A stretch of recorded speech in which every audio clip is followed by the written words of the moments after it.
Hello, and welcome back to Raccoon Tower. Following up with the first video I made on this subject, we will now be talking about one of my favorite types of endgame content, and those would be the invaded missions. Invaded missions appear randomly throughout the map, on main missions of course, and it essentially changes the entire mission. The Black Tusk take control, and you will have to take out individual leaders to get to the last one. Pretty basic mini-bosses leading up to a bigger boss, but that is not what makes it fun. I will touch on that in a bit. I am pretty sure that the mission objectives are randomly generated from a set of objectives, so it really does give each mission some insane replayability. They even have their own recorded voice lines. It isn't just simply playing the same mission and same bosses with more health.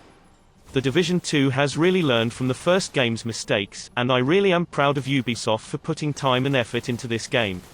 Even the side missions feel at least polished, and not awfully put together.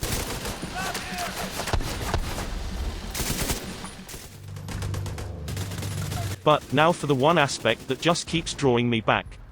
I typically play these missions with 3 other players, because more enemies tend to spawn, thus equaling more loot. I don't know if they jacked the enemy count up to like 100 for the invaded missions, but damn does it feel like there are just wave after wave of enemies, and that's why I love it. There's always constant action, real threats from the shotgunners, to the exploding drones. The Black Tusk isn't particularly difficult, but they can overwhelm because they just utilize every single gadget to their advantage. This can always make for some pretty crazy firefights with tons of enemies overwhelming you. And with that being said, I have never felt like I have nothing to do. For some people, that sort of mindless type of gameplay would probably bore some people, but the Division 2 has built a pretty good audience, and it doesn't have an identity crisis like its predecessor, so I have a feeling that many will stay. Plus, getting showered in loot is never a bad thing. Right on the ball. Take him out. Flanking!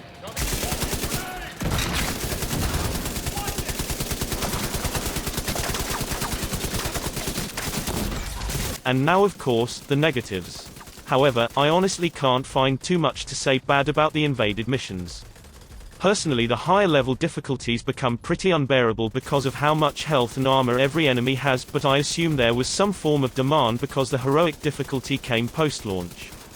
I really do enjoy this game, and doing the occasional invaded mission a day, and working towards the stronghold, extends that week period for me where I fill it all by slowly chipping away at the missions. That's probably why I have been able to continue picking up this game, because if you made a living playing the Division 2, maybe your answer would change. Hope everyone enjoyed this video, finally starting to pick up some traction. Hopefully we can all start to build this community together. Remember, the fur babies do not want to harm you. They only want love.